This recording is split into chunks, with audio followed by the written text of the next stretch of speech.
अस्सलाम वालेकुम फ्रेंड्स मैं हूं समीर और आप देख रहे हैं मेरा YouTube channel learn with Sameer.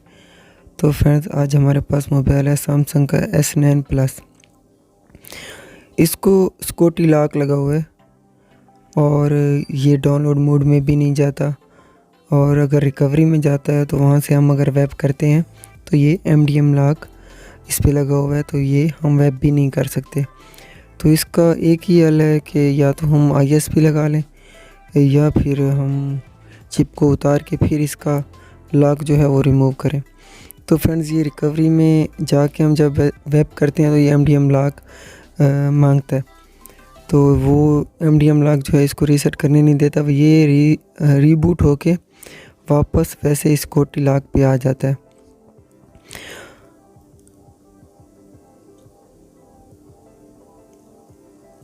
तो ये फ्रेंड्स वैसे सिक्योरिटी लॉक पे आ गया है। तो इसका एक ही हल है कि हम इसको ISP से या चिप रिमूव करके फिर करें। तो ये किसी शॉपकीपर ने भेजा है, तो उसने ISP लगा के इसको ट्राई किया है, लेकिन ये डिटेक्ट नहीं हुआ, ISP से ये कनेक्ट भी नहीं हुआ। इसमें चिप लगी हुई है UFS 153। तो इसको हम अगर ISP से डिटेक्ट नहीं हुआ तो हम इसकी चिप जो है वो रिमूव करके और फिर इसको लॉक रिमूव करेंगे। तो सबसे पहले इसकी शील्ड जो है वो हम इसको कटिंग कर लेंगे।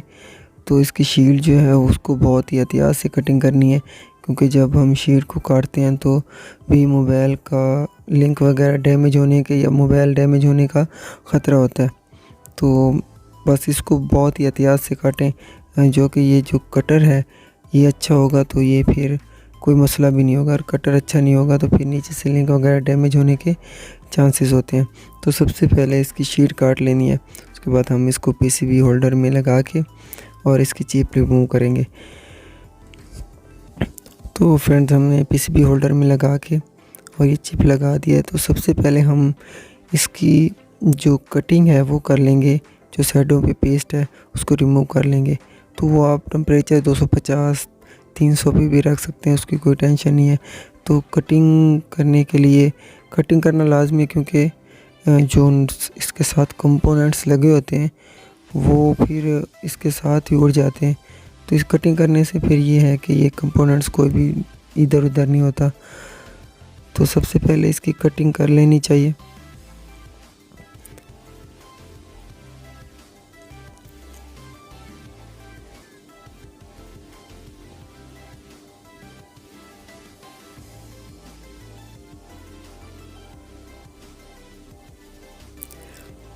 तो फ्रेंड्स कटिंग हमने कर लिया है। अच्छा, उसके बाद हमने इस पे फ्लक्स पेस्ट लगानी है।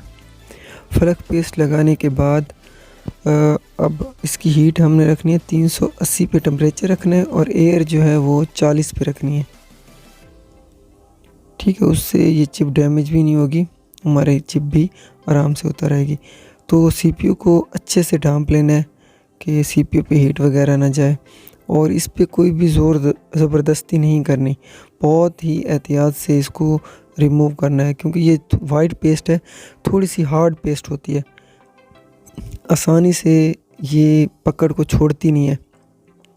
तो ज़बरदस्ती करेंगे तो नीचे से लिंक ख़राब हो जाएंगे। जो NC हैं वो तो हैं जो हमारे काम के हैं, वो भी डैमेज होने का ख़तरा है, फिर हमें उसको रिपेयर करना पड़ेगा, और चिप डैमेज होने के भी ख़तरा होता है अगर ज़बरदस्ती करेंगे। तो बहुत ही थोड़ी सी देर लग जाए, लेकिन ये है कि चिप को आप आराम से उतारें। तो चिप हमारी रिमूव हो गई है।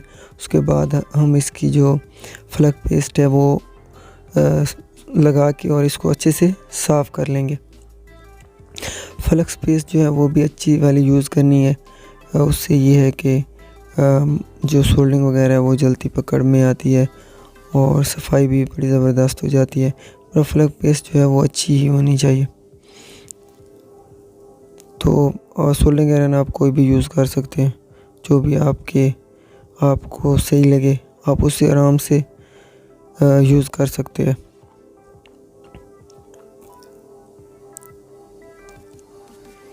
तो ये जो पॉइंट खाली हैं ये NC हैं, इनका कोई प्रॉब्लम है नहीं, और हम अच्छे से सोल्डिंग विक के साथ इसको अच्छे से साफ़ कर लेंगे, क्योंकि नीचे से जितना भी हम अच्छा क्लीन करेंगे तो जब हम चिप लगाएंगे तो हमें कोई प्रॉब्लम नहीं होगी। चिप को आप थोड़ा सा टेढ़ा भी रख लेंगे तो ये खुद ब खुद अपने पॉइंट में आ जाएगी।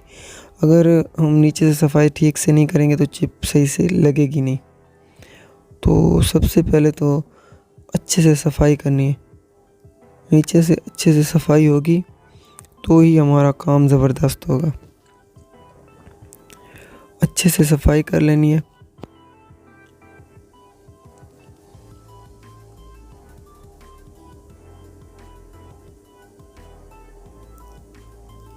जैसा कि आपको ये दिख रहा है, ये हमने ज़बरदस्त अच्छे से सफाई कर लिया।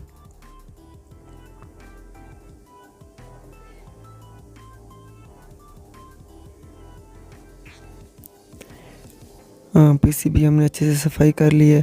अब हम जो यूएफएस चिप है, ये है यूएफएस चिप 153, तो हम इसकी भी पेस्ट वगैरह रिमूव करके और इसको भी अच्छे से हम क्लीन कर लेंगे।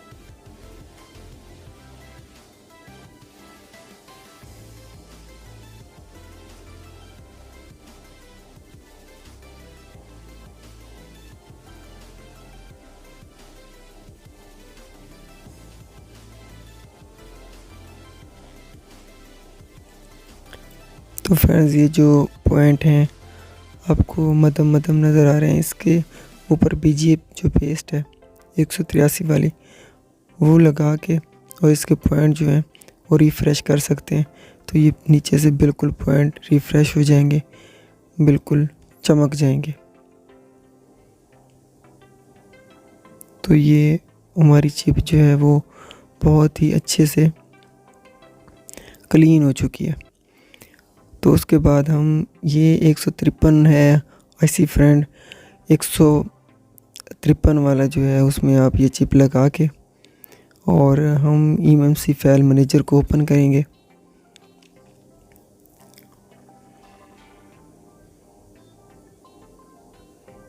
यहाँ पे हम यूएफएस सेलेक्ट कर लेंगे,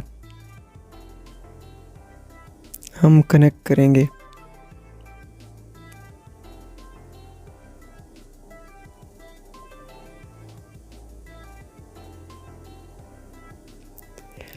जब भी ये कनेक्ट होने लगती है तो थोड़ी सी देर लगाती है, तो इसे कंफर्म हो जाता है कि ये काम करेगी। तो फ्रेंड्स, ये हमारी जो चिप है वो डिटेक्ट हो चुकी है।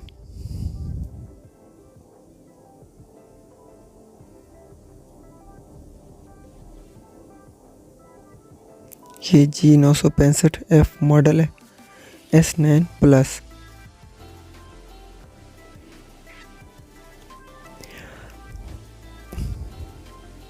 ये पूरी इंफॉर्मेशन शो करा रहा है। तो हम फ्रेंड्स, उसके बाद हम टूल्स में जाएंगे और यूनिवर्सल फैक्ट्री रीसेट करना है। यूनिवर्सल फैक्ट्री रीसेट, ये देखें, ये वेब हो चुका है और अब हम रीसेट FRP लॉक कर देंगे।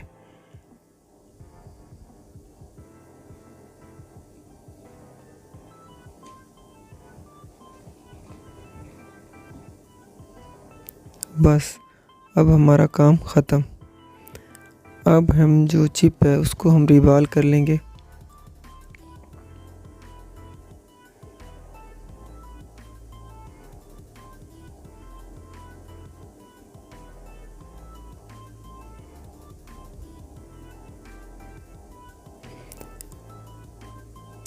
PPT पेस्ट को अगर खुश करके लगाएंगे तो इसमें ज़्यादातर जो मसला आता है कि पेस्ट लगाते हैं और जब हीट मारते हैं तो बबल ऊपर नीचे हो जाते हैं या मोटे हो जाते हैं। तो अच्छे से खुश करने से और नॉर्मल दबाव देने से भी मसला नहीं होता, लेकिन ये है कि कोई दबाव ज़्यादा दे देते हैं या फिर उसको अच्छे से खुश्क नहीं करते। तो ये हमारी चिप जो है वो रिबाल हो चुकी है। इसमें हम पेस्ट लगा के जो पॉइंट थोड़े टेढ़े हो गए हैं वो भी सीधे कर लेंगे। तो फ्रेंड्स हमारी चिप जो है बिल्कुल फ्रेश हो चुकी है। तो अब हम इसको वापस बोर्ड में लगा के और फिर चेक करेंगे कि हमारा मसला हल होता है कि नहीं। तो फ्रेंड्स सबसे पहले इस पे फ्लेक्स पेस्ट लगा लेंगे और उसके बाद हम इसको एडजस्ट करके अब इस पे आप सबसे पहले हीट चाहे 370 पे दे दें, 80 पे दे दें। एयर जो है वो कम रखनी है, 25-30 पे रखनी है एयर, क्योंकि एयर ज़्यादा होगी तो ये जो चिप है ये इधर उधर घूमती फिरती रहेगी। क्योंकि नीचे पेस्ट फ्लेक्स पेस्ट भी कम ही लगानी, इतनी ज़्यादा भी लगाएंगे फिर भी ये ऊपर तैरने लग जाएगी। तो कभी ऐसा होता है कि चिप हम जब लगाते हैं तो ये कभी इधर भाग जाती है या उधर, तो नीचे फ्लेक्स पेस्ट ज़्यादा होती है तब भी ये ऊपर फिसलती रहती है। तो फ्रेंड्स ये देखिए हमारी चिप जो है वो अच्छे से लग चुकी है।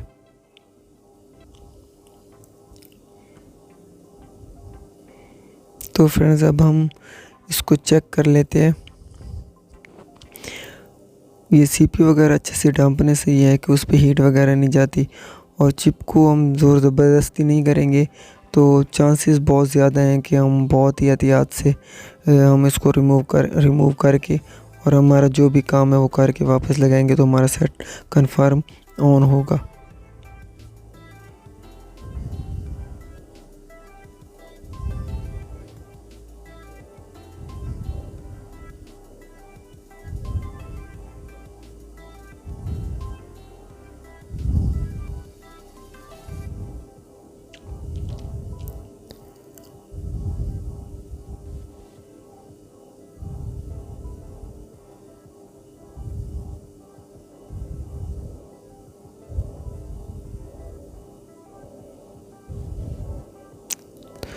मुबारक हो फ्रेंड्स, हमारा मोबाइल जो है वो ज़िंदा हो चुका है।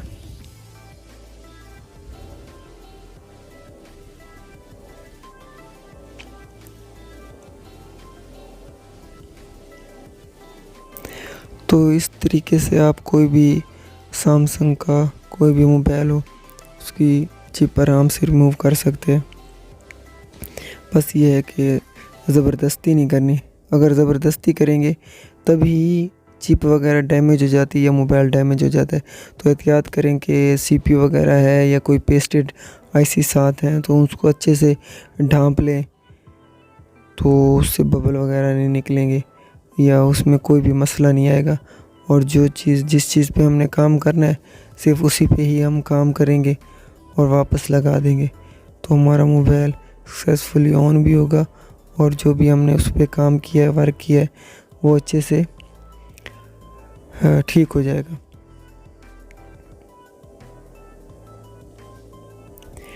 तो ऑन होने के बाद ये थोड़ी सी देर लगाता है मेन्यू में आने के लिए, क्योंकि इसका दिमाग जो है वो पागल हो चुका है कि किसने मुझे रीसेट कर दिया। मैं तो रीसेट हो नहीं रहा था।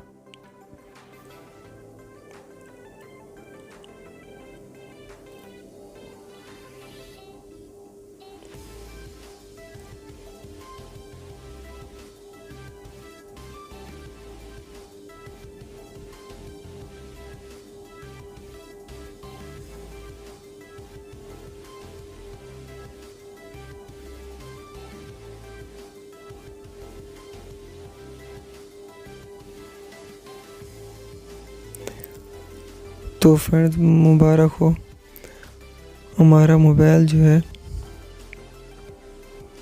वो ऑन हो चुका है।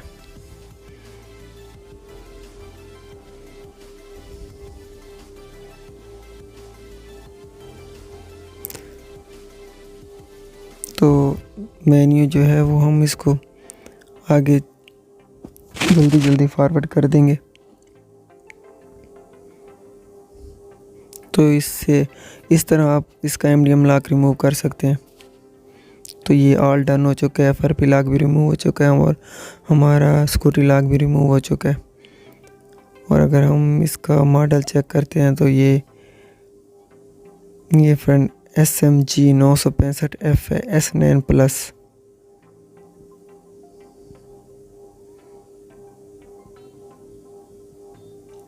तो फ्रेंड्स चल मिलते हैं अगली वीडियो में। अगर वीडियो अच्छी लगी हो तो मेरे चैनल को लाइक शेयर और सब्सक्राइब कर दें। अल्लाह हाफिज़।